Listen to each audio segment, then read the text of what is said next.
আমরা সবাই আছি।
বেলুড় মঠ হচ্ছে তীর্থক্ষেত্র নয়, ভারতের বিপ্লব ক্ষেত্র এবং ভারতীয় সংস্কৃতির বিপ্লব ক্ষেত্রের ধারক এবং বাহক, যেখানে সারা পৃথিবীর মানুষ, ভারতবর্ষের সবচেয়ে বড় বড় মনীষা সবাই দৌড়ে এসছেন এই বেলুড়ের এই মঠকে এবং এই বালির মাটিকে স্পর্শ করতে।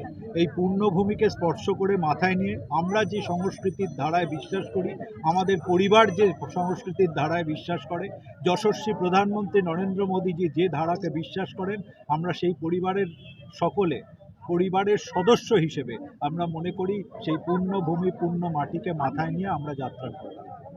মানুষের সাড়া কিরম পাচ্ছে? আমাদের পরিবারের মানুষ যেখানে যেখানে যাচ্ছেন, যশস্বী প্রধানমন্ত্রী নরেন্দ্র মোদী ভারতকে যে উচ্চতায় নিয়ে গেছেন, মানুষ সবাইকে পরিবারের সদস্যকে বরণ করে নিচ্ছে।